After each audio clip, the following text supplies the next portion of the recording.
Olá, meus irmãos, a paz do Senhor, tudo bem com vocês? Eu espero que sim. Eu sou o pastor Heraldo e nós estamos aqui para mais uma EBD em Foco.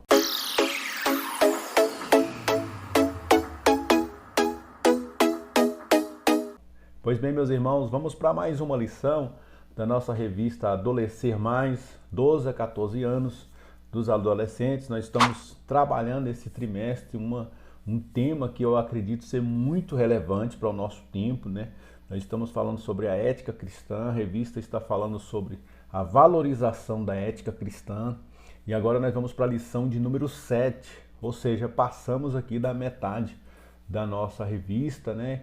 O tempo passa rápido, nós já estamos passando da metade e hoje nós vamos trabalhar a ética cristã especificamente no ambiente escolar. Nós vamos perceber aqui através dessa lição a importância que a ética cristã tem no contexto fora, né, dos convívios, digamos assim, eclesiásticos. Enquanto nós estamos entre os pares, entre os irmãos, querendo ou não, a gente acaba tendo uma dinâmica melhor, um respeito melhor um pelo outro. Mas quando a gente passa desse ambiente e vai para o ambiente secular, para um ambiente escolar, que é o que nós vamos trabalhar aqui nessa lição, a gente percebe a dificuldade que a gente tem de manter uma coerência, de manter uma ética.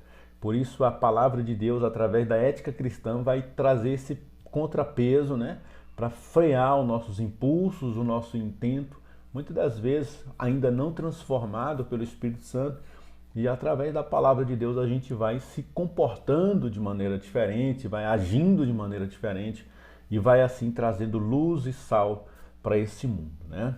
Vamos adentrar então na nossa revista. Aí nós temos a ética cristã na escola. Nosso texto de referência, nós vamos trabalhar Hebreus capítulo 12, versículo do 1 ao 4. Eu vou fazer a leitura aqui na linguagem de hoje, que diz assim: assim nós temos essa grande multidão de testemunhas ao nosso redor, portanto deixemos de lado tudo o que nos atrapalha e o pecado que se agarra firmemente em nós e continuemos a correr sem desanimar a corrida marcada para nós. Conservemos os nossos olhos fixos em Jesus, pois é por meio dele que a nossa fé começa e é ele quem é aperfeiçoada. Ele não deixou que a cruz fizesse com que ele desistisse. Pelo contrário, por causa da alegria que lhe foi prometida, ele não se importou com a humilhação de morrer na cruz e agora está sentado ao lado direito do trono de Deus. Pense no sofrimento dele e como suportou com paciência o ódio dos pecadores. Assim vocês não desanimem nem desistam, porque na luta contra o pecado vocês ainda não tiveram de combater até a morte. O texto de Hebreus é interessante, que foi escrito para judeus que estavam desanimados diante das dificuldades de servir a Jesus naquela época, né? Então eu acredito assim que em cada época tem as suas dificuldades. Na época eles tinham a perseguição por causa do Império Romano, por causa das dificuldades ali impostas pela própria religião judaica, e eles tinham dificuldades de abandonar o judaísmo e vir para a religião cristã, para a fé cristã. Era difícil para eles. E hoje também nós temos os desafios, né? A nossa juventude, os nossos adolescentes têm os seus desafios. Cada época traz consigo os seus desafios e nós precisamos da palavra de Deus para vencer em todos os momentos, tá? Pensando e refletindo a lição, a mensagem valiosa, nós vamos fazer aqui um casamento entre Colossenses 3,17 e a verdade aplicada. Colossenses 3,17 diz: e tudo o que fizerdes, seja em palavras, seja em ação, façam em nome do Senhor Jesus, dando por ele graças a Deus Pai. Verdade aplicada, glorificar a Deus em tudo deve ser a meta do cristão. Pois bem, aí a gente vai entender desde esta mensagem valiosa e a verdade aplicada, vamos fazer essa reflexão no sentido de que nós, como cristãos, vamos agir de uma maneira. E todas as nossas ações, todas as nossas atitudes, elas devem ser pautadas pela palavra de Deus. E tudo o que fizermos, então, pautados pela palavra de Deus, vai trazer glória para Deus. Obviamente que a gente vai entrar em choque, muitas das vezes, com o mundo, com os preceitos do mundo. E a gente vai ver aqui nesse contexto da ética cristã na escola, que muitas coisas vão levar a gente que é cristão, a gente que é jovem, adolescente, a caminhar assim, a seguir a onda, a seguir a maré, a seguir a turma, né? Mas a palavra de Deus vai nos empurrar no sentido contrário. Então vai haver um choque, vai haver um conflito. Então a ética cristã, eu sempre tenho repetido isso, é um choque, né, de realidades. O mundo vem com as suas manias, com os seus costumes, e a gente vai vir com a palavra de Deus. Então vai haver um choque, não tem como haver um casamento. É um choque de realidades, porque nós estamos seguindo a palavra de Deus. E como a gente percebe tão nitidamente no nosso tempo, a palavra de Deus realmente ela não vai se adequar a esse mundo. O mundo precisa se adequar à palavra de Deus. Então, é para isso que Deus nos levantou você, professor, para dar essa aula, vai levantar os nossos jovens e adolescentes através dessa lição para se posicionarem, mesmo diante de dificuldades que eles vão enfrentar ali no ambiente escolar. Vamos aqui para a nossa introdução. Eu fiz aqui peguei só esse pedaço da revista que diz: a ética cristã não se limita apenas à igreja, devendo ser exercitada em todas as áreas, inclusive na escola, né? Como eu já disse, para a gente fazer a ética cristã no nosso meio, no nosso ambiente, entre os pares, é muito mais fácil. A gente tem os desafios, mas é muito mais fácil. Agora a gente está entre pessoas que não servem a Deus, que não têm os mesmos princípios que nós. Aí é que mora o grande desafio, e é para isso que nós temos o privilégio também de servir a Deus. Nós vamos caminhar na contramão do mundo, sim senhor, e vamos vencer. Precisamos incentivar o nosso adolescente a ele ser luz, a ele brilhar, a ele não ceder às pressões sociais, às pressões dos amigos. Nós vivemos uma fase nessa faixa etária em que a pressão dos amigos é muito grande, mas eles têm que entender que nós vamos vencer pela palavra de Deus. E aí nós temos o tópico de número 1, testemunhando na escola. Eu coloquei essa imagem aí de propósito, porque esta imagem ela representa uma forma de testemunhar, que é testemunhar através da palavra. A gente pode sentar ali na mesa da nossa escola e ensinar a palavra de Deus para os nossos amigos, para os nossos colegas. Principalmente em universidade a gente consegue fazer isso. Em escola pública talvez um pouco mais difícil. Em algumas instituições é possível fazer isso na hora do intervalo, numa biblioteca. Enfim, é possível a gente testemunhar diretamente pela palavra de Deus. Mas eu coloquei essa foto justamente para provocar o nosso pensamento de que a gente não só testemunha através da palavra escrita, a nossa vida é um testemunho, né? Toda vez que a gente é pressionado a fazer algo que vai contra a palavra de Deus e a gente se posiciona contra aquilo, a gente está testemunhando a palavra de Deus. As pessoas vão querer perguntar e indagar o porquê que a gente não cedeu, por que a gente não fez aquilo que a maioria está fazendo. Aí a gente vai ter a oportunidade de dizer por que a gente se posiciona dessa forma, tá? Testemunhando na escola. O convívio escolar ocupa grande parte da infância e da adolescência. Na escola, adquirimos conhecimentos, desenvolvemos habilidades e trabalhamos os diversos aspectos do crescimento humano.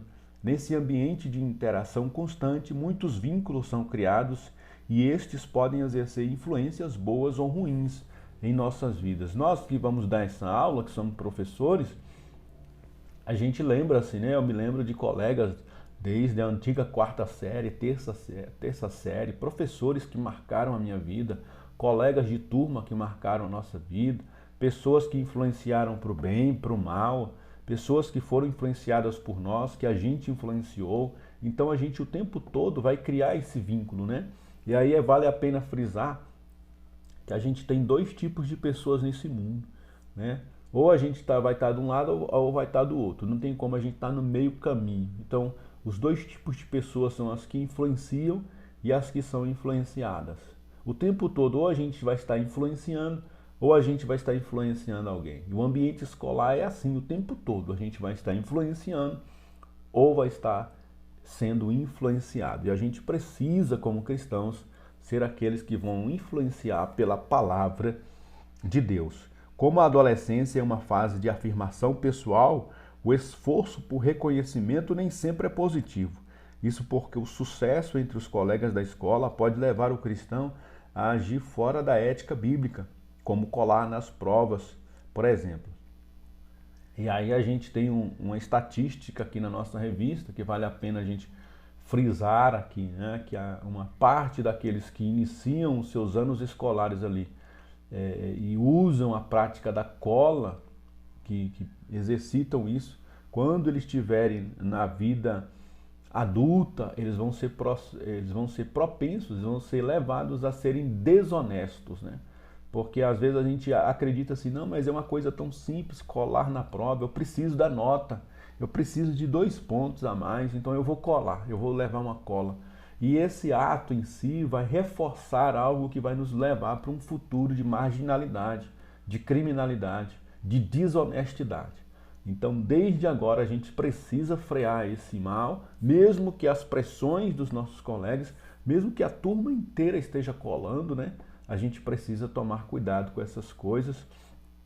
Além de ser pego pelo professor, a gente pode ser pego aí, errando contra a ética cristã, que é, para mim, o mais importante.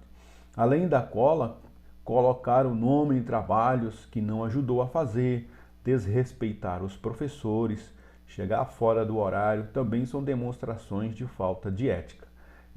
E como não ceder aos apelos para se envolver em situações antiéticas na escola? Deus nos ensina, e estas palavras que hoje te ordeno estarão no teu coração. Nós que servimos a Deus, eu tenho certeza, assim como acontece comigo, deve acontecer com eles.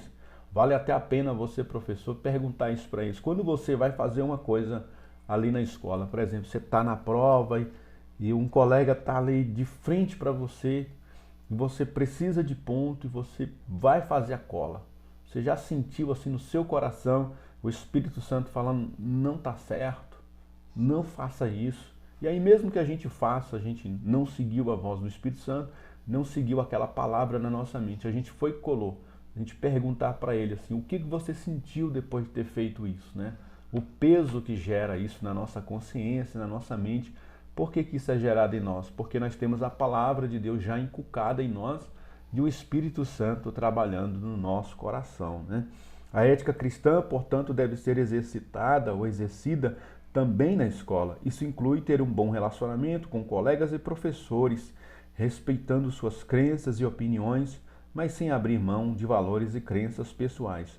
Comportar-se assim, com certeza, testemunhará sobre o seu caráter cristão, que deve refletir a luz de Cristo onde você estiver. Tá? Aqui a lição do professor nos instiga a fazer aqui um debate baseado no texto de referência, Hebreus 12, do 1 ao 4, quando ele diz que a gente está rodeado de uma nuvem de testemunhas, né? Que a gente vai ser pressionado muitas vezes a fazer o que o pecado diz para a gente fazer, mas nós estamos aqui para sofrer as consequências de sermos cristãos. Então o debate que deve ser realizado ali nesse primeiro tópico é como que a gente faz, né, para suportar as dificuldades, as pressões do coleguismo ali, os colegas influenciando para uma coisa, para outra, e a gente, como faz para a gente suportar essas pressões sem ser desrespeitoso com os colegas, mas ao mesmo tempo mantendo firme, porque muitas pessoas que estão ali estão de olho na gente. Eles sabem que a gente é crente, que a gente é filho de crente, que a gente frequenta uma igreja, que a gente carrega uma Bíblia. Eles sabem que a gente é crente. Então a gente precisa manter o testemunho. Mas como manter o testemunho nessa pressão que a gente sofre ali o tempo todo no ambiente escolar, né? É extremamente complexo, mas é possível, a gente pode aí ajudar os nossos adolescentes dando dicas valiosas, tá? Tópico de número 2, relacionando-se na escola. A escola é um ambiente de relacionamento, é um ambiente de interação. Então, a gente não vai ali para ficar isolado, a gente vai precisar fazer grupos de trabalho, grupos de estudo, grupos para apresentar um trabalho coletivo. A gente vai precisar do professor, dos diretores, a gente vai precisar se relacionar com as pessoas, e a ética cristã vai nos dar um norte de como a gente se relaciona com pessoas. Ter amigos é muito bom, mas conviver em sociedade tem os seus desafios.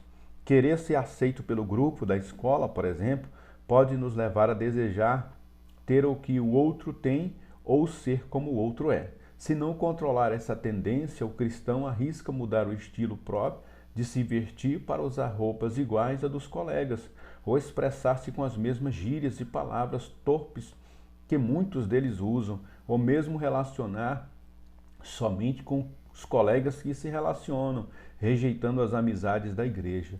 Nesse esforço para se igualar e ser aceito, é provável que os princípios cristãos sejam deixados de lado, né? Eu me lembro que na escola eu sempre fui muito magricela, né? Muito magrinho, assim, bem seco mesmo, e sempre fui moreno, de pele escura.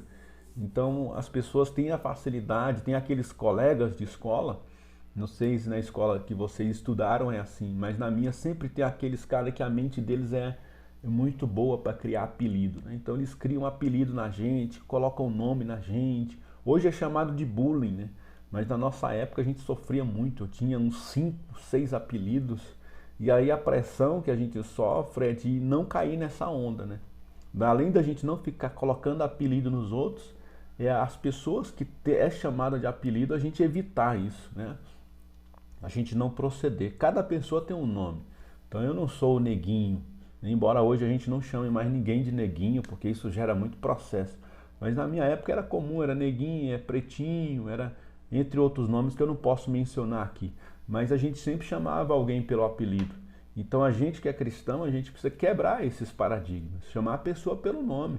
Você é o Heraldo, você é o fulano, você é o José, você é o Francisco, a sua mãe pensou em você, você tem um nome, Deus tem uma promessa na sua vida, você precisa ser chamada pelo nome, ser chamado pelo nome. Mas a pressão ali da classe vai levar a gente a agir conforme a turma, né? A maneira de vestir, as gírias, as novas modas, as expressões do momento, o modismo que chegou, e a gente vai ser pressionado a se adequar a isso. Mas a palavra de Deus vai nos dar força para a gente romper contra essa maré. Na verdade, ao abandonar a ética cristã, o adolescente fica sujeito a comportamentos que desagradam a Deus, como é o caso do bullying. Mesmo que você não se envolva em algum tipo de violência física, ridicularizar o próximo gera dor e angústia na outra pessoa. Além disso, o bullying é contrário à ética bíblica, que ensina a dar ao próximo o mesmo tratamento que gostamos de receber. Comportar-se de maneira que agrada a Deus exige coragem, ousadia, principalmente quando as exigências dos colegas entram em conflito com as verdades da ética bíblica. Interessante a gente notar aqui, pessoal, que essa pressão que a gente vai exercer não é só para a gente seguir a onda, né? Seguir o curso que os alunos estão tomando ali. Chamar alguém pelo apelido, bulinar um colega de classe, sabe? Maltratar alguém. Além da gente não fazer isso, a gente vai ter que se colocar muitas das vezes no lugar da outra pessoa. E muitas das vezes a gente vai achar mais fácil fugir do problema. Mas quem sabe Deus colocou o nosso adolescente ali, o nosso jovem lá dentro daquela classe, para que ele pudesse ser aí esse amparo para essa pessoa que é tão bulinada, né? Eu me lembro que havia dias em que eu não queria ir para a escola, porque eu chegava lá e eu só era maltratado, né? Eu sempre fui muito acanhado, muito tímido, então sempre eu sofria na escola, sempre eu sofria apelidos. Hoje é chamado de bullying, né? Mas na época a gente não tinha nem esse nome, a gente era maltratado, era xingado de tudo quanto é nome, maltratado por os colegas que estão ali em evidência, que tem um grupo maior. E a gente vai se isolando, chega um tempo que a gente não quer ir mais para a escola. Então a gente que é cristão, que está do lado de lá, que tem essa consciência bíblica, a gente precisa abraçar essas pessoas, chamar elas para o nosso convívio, e às vezes a gente vai ser maltratado junto com elas, mas não tem problema. O importante é que nós estamos dando amparo aí a uma pessoa, né? Vamos então partir aqui para o tópico de número 3. E para tudo isso, para a gente vencer esses males, né? E permanecermos com a palavra de Deus no coração, a gente vai ter a presença nada mais, nada menos do que o doce Jesus. E ele prometeu estar conosco todos os dias, né? E a gente, cumprindo a palavra dele, seguindo os princípios da ética cristã, nós temos com certeza a companhia de Jesus na nossa vida. Já vimos antes que o cristão não tem uma vida dentro da igreja e outra fora dela. Isto é, nós não temos uma vida cristã e outra vida secular. Somos cristãos em todos os lugares, inclusive na escola. Daí a importância de se lembrar da presença constante de Jesus ao nosso lado. Como está escrito em Mateus 28, 20b, e eis que eu estou convosco todos os dias, até a consumação dos séculos. Com essa promessa, tenha certeza de que Jesus está na escola quando você faz as provas, quando você está com os colegas no intervalo das aulas, quando você se atrasa, quando você sofre ou faz bullying. Jesus está lá, pois foi isso que ele prometeu, e é por isso que a gente tem que manter uma postura ética, uma postura cristã, porque nós cremos que Jesus está lá e Jesus também está lá através de nós. Nós somos os representantes de Jesus lá dentro. Jesus plantou cada um desses adolescentes lá em cada turma daquela para eles brilharem como luz. É muito fácil seguir a onda. É muito mais fácil seguir a maré, é muito mais fácil seguir a cultura do mundo, as brincadeiras, os xingamentos, as gírias e as modas do mundo. Mas a palavra de Deus vai nos orientar a seguir de maneira contrária, a gente vai sofrer muito por isso, mas a presença de Jesus estará conosco. E quando nós cumprirmos isso, nós seremos Cristos para aquelas pessoas. Nós somos pequenos cristãos que ali levamos uma palavra diferente para aquele povo. Os que são bulinados vão poder encontrar abrigo em nós. E aqueles que provocam bullying, provocam desordens, colam em prova, eles, através do nosso testemunho, eles vão se envergonhar daquilo que estão fazendo, porque nós vamos brilhar. E quando a luz vem, as trevas têm que ser dissipadas. Que nós possamos incentivar os nossos alunos a serem esses luzeiros que tanto a nossa sociedade precisa. Fazendo aqui a conclusão, devemos nos esforçar para construir uma sociedade ética, justa e honesta. Ter ética exige um caráter firme, né? A gente precisa ter postura, a gente precisa se posicionar. É fácil? Não é fácil. Mas a gente que é professor, e você que vai dar essa aula, precisa incentivar o seu aluno a fazer isso. Mesmo que ele sofra algumas consequências, mas é bom a gente incentivá-los a manter-se firme no propósito, né? E aí a gente vai então fazer a preparação da nossa aula, né? Aí eu trago aí para vocês como a dica da revista. Tá lá na primeira página dessa lição.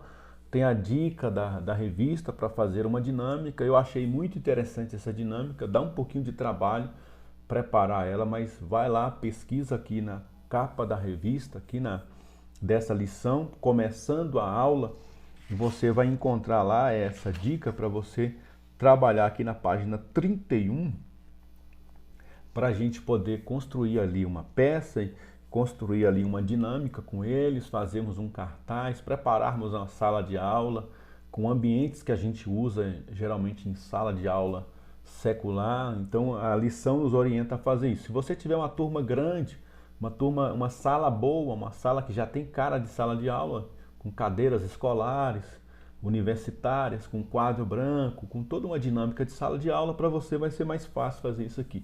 Para você que não tem, que é uma sala adaptada ali, igual a nossa, por exemplo, não é uma sala de aula, a gente adaptou lá uma sala, então a gente tem uma dificuldade maior de fazer isso aqui, mas é por isso que aí eu coloco aqui que você pode também fazer com que eles montem um cartaz, né? Leva ali jornal, revista, gravuras, e você leva tesoura, cola, para eles, leva cartolina também, e você reúne com eles, você que pode fazer isso, reúna com eles ali, separa um tempo para eles montarem esse cartaz com atitudes que são antiéticas, né?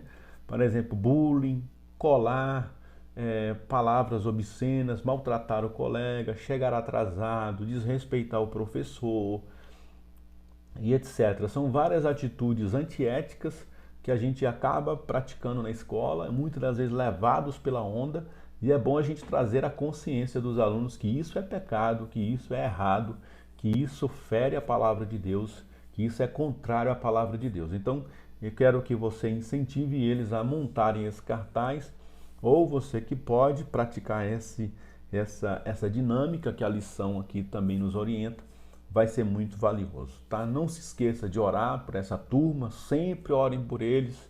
Antes de iniciar a aula, sempre façam um feedback, como que foi a semana deles, como que eles estão se sentindo, como que eles estão se comportando, tá? Procure ajudar eles. Você, depois dos pais, obviamente, os pais são os responsáveis, mas você, professor de escola dominical, tem um bom tempo com ele todos os domingos, então é um tempo salutar para a gente conversar com eles, tá bom? Eu sempre recomendo aqui que a gente separe de 30, no mais tardar 40 minutos para a gente dar o conteúdo da lição, para a gente sobrar 20, 30 minutos para a gente fazer essa dinâmica, bater um papo com eles, orar com eles, tá bom? Abençoar eles ali na nossa aula, para que eles possam ter uma semana aí refletindo nessa palavra e sempre fazer o feedback com a próxima aula, com a próxima lição, para que eles possam aí já ir pensando no próximo assunto. Conversa com os outros professores, se for mais de um professor, para que vocês possam aí fazer um trabalho bacana e ao final de um trimestre eles poderem absorver o máximo sobre ética cristã, tá?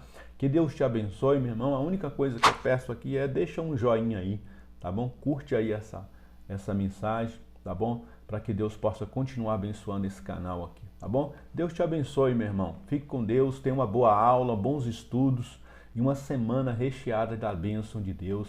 Fique com Deus, Deus te abençoe em nome de Jesus. Amém.